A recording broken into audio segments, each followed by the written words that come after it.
Hello, Scream Stories family. I'm on a mission to collect the spookiest stories from around the world, so you can enjoy your daily dose of horror. Please support the channel with a like, a quick comment, and a subscription. It really helps us out. Share the creature that scared you the most as a child. Was it clowns, werewolves, or maybe even Cthulhu? Drop a comment about anything or anyone made you hide under your bed. Let's hear your scariest memories.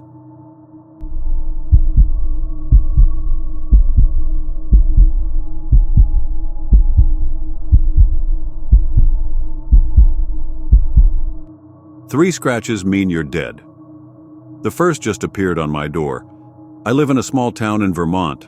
I won't tell you its name, mostly because I don't want to draw any attention to myself. I moved here 6 months ago to take over this record store that's been a town fixture for yonks.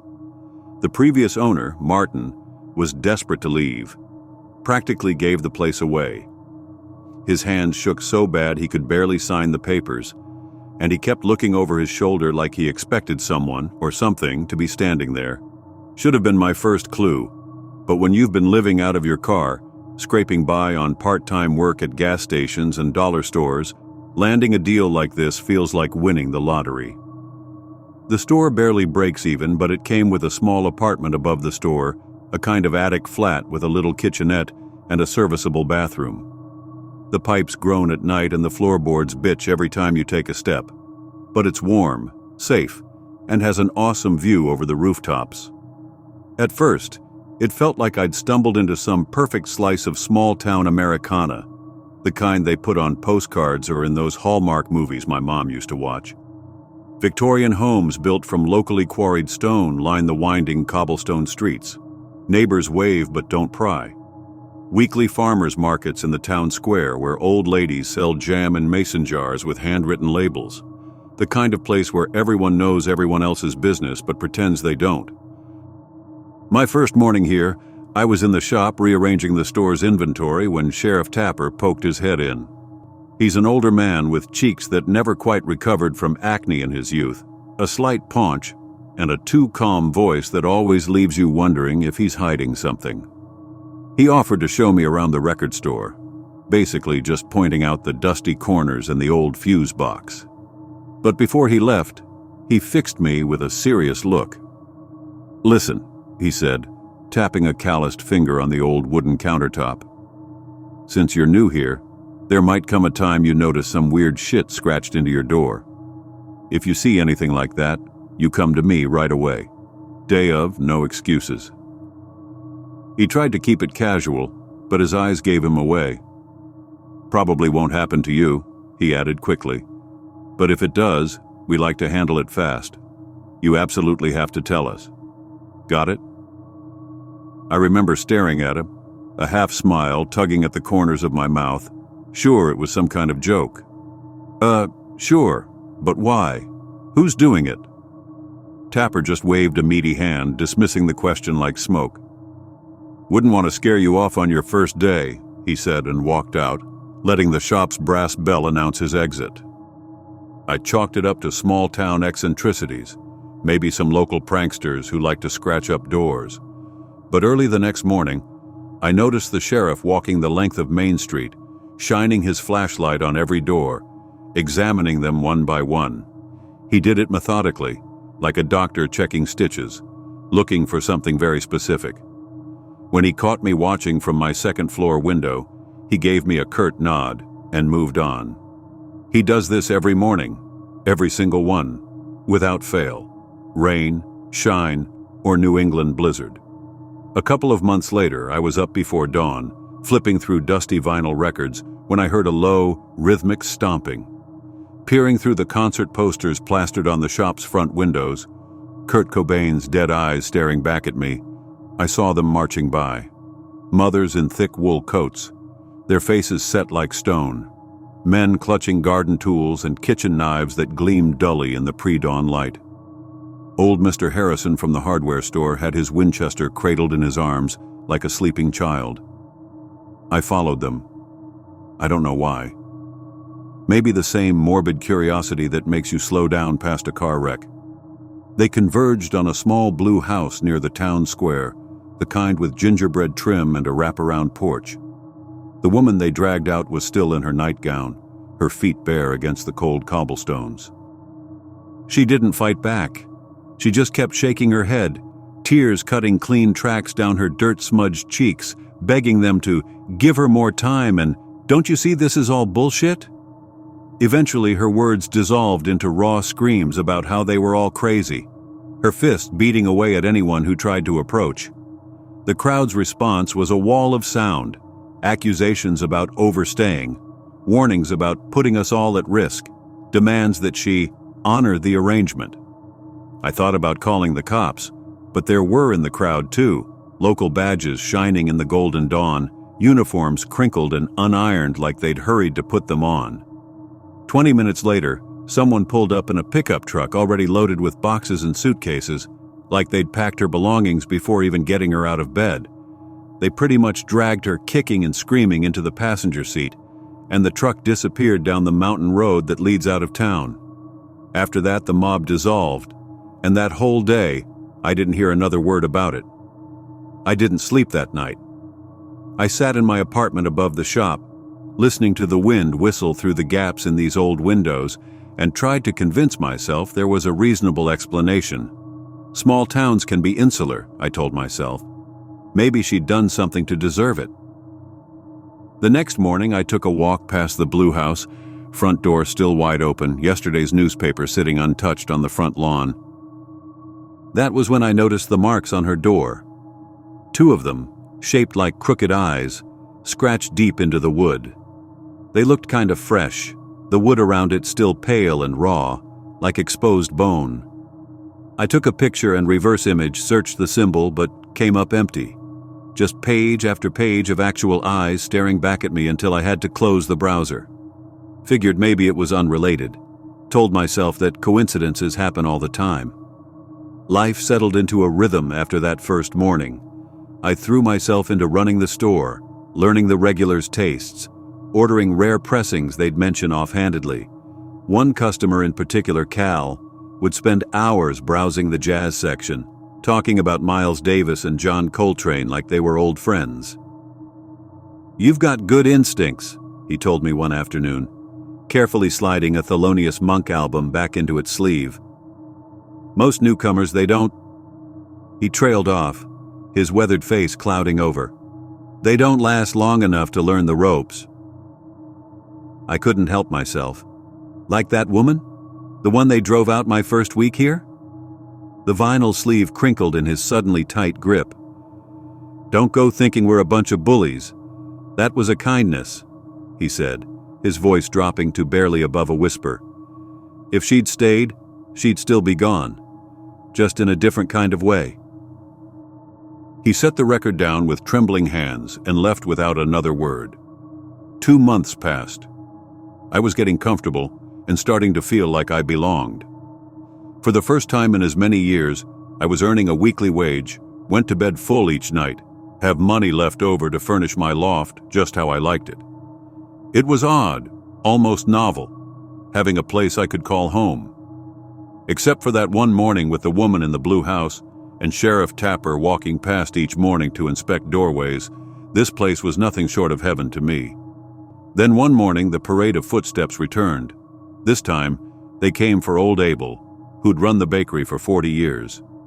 Everyone knew Abel. He donated day-old bread to the food bank and remembered every kid's birthday with a free muffin. The scene was different this time. Abel hugged each person in the crowd, tears in his eyes, but a gentle smile on his face. "It's time," he kept saying. "I'm just surprised it took him this long." The mob was somber, some people openly weeping as they helped him pack his truck. I checked out his door the next day, and just like the blue house, there was a symbol etched into the wood. Just one this time, staring out like a cyclopean eye. I asked around about these symbols. Some folks brushed me off, others gave evasive answers. But one thing was consistent. If your door got marked, then you had to leave town immediately. It was said to keep everyone else safe. There was talk of consequences, of some looming danger no one wanted to describe, like a shadow you catch in your peripheral vision but disappears when you turn to look at it. It became clear the sheriff's morning inspection was his way of catching these scratchings early. He'd warn the inhabitants to leave.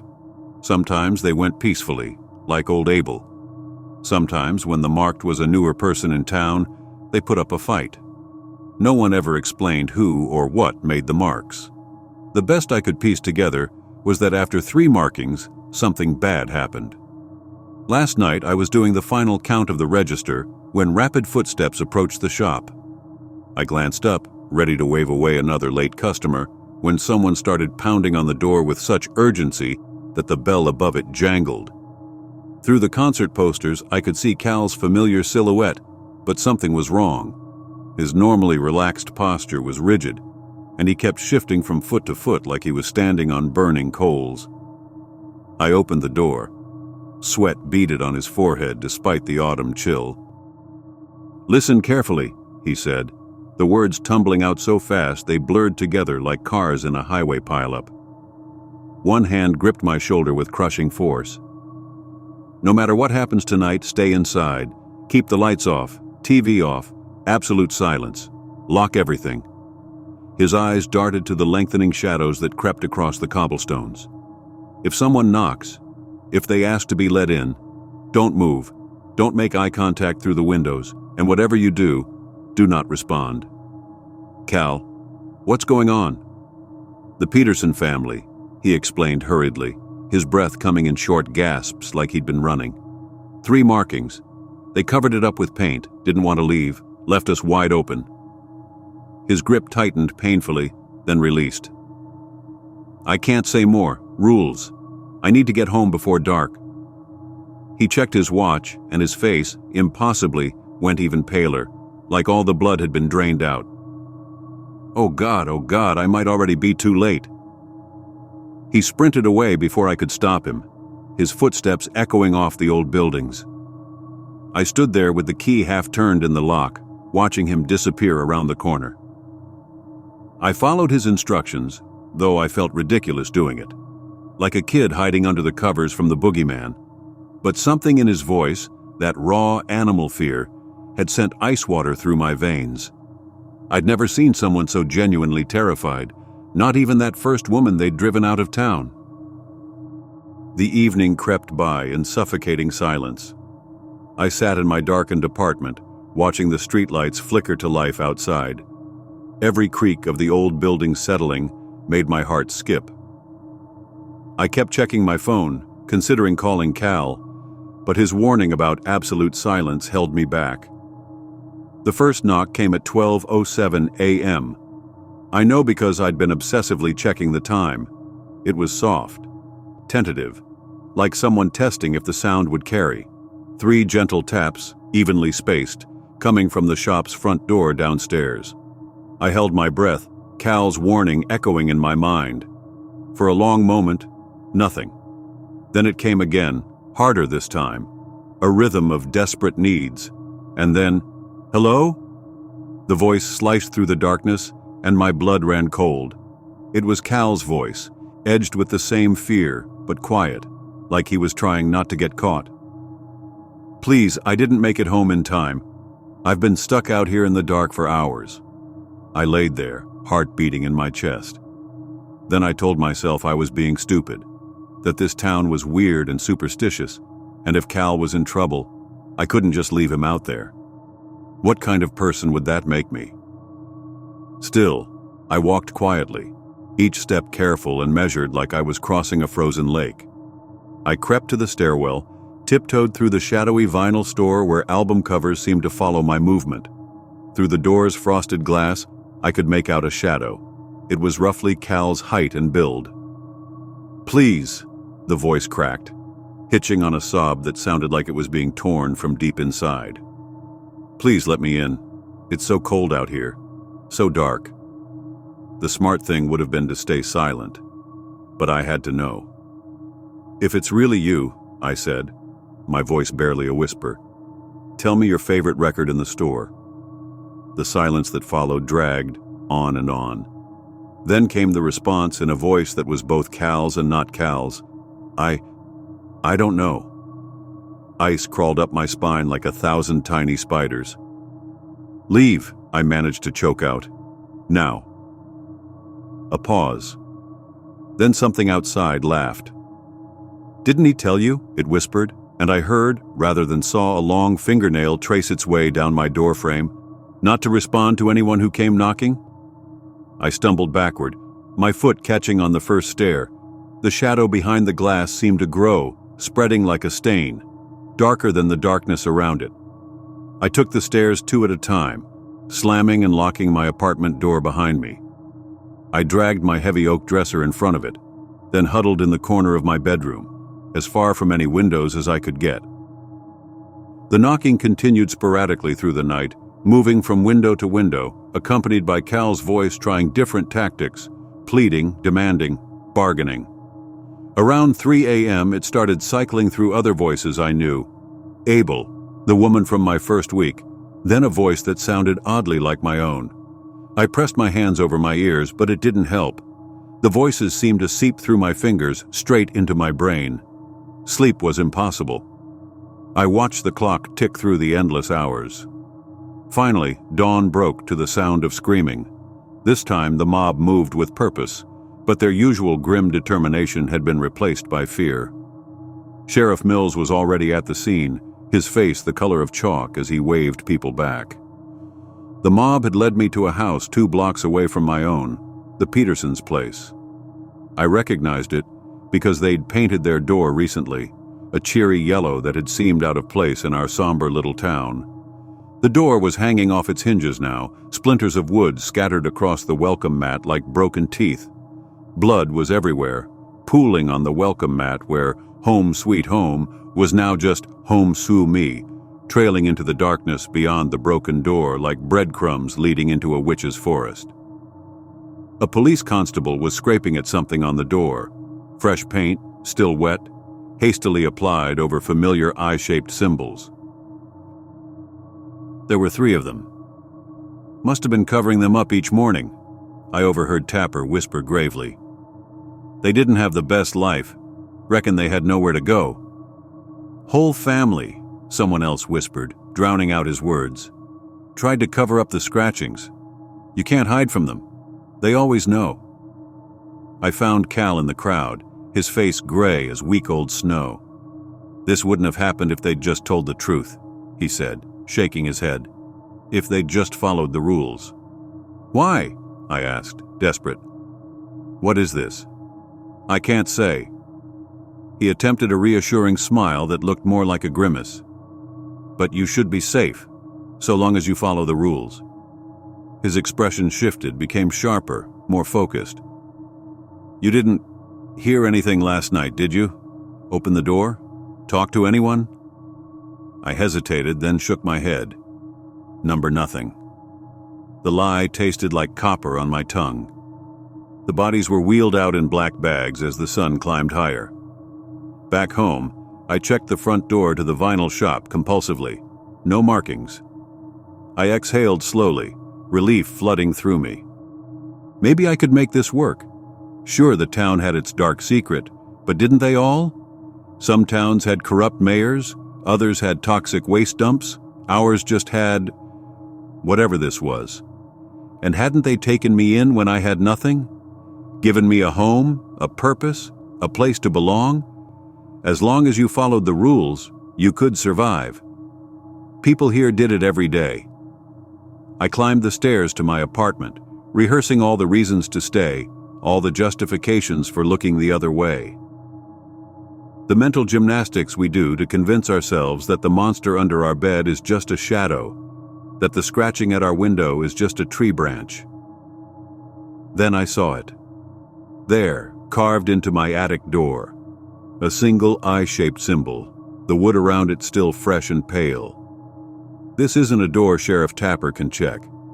This is a door nobody should have had access to.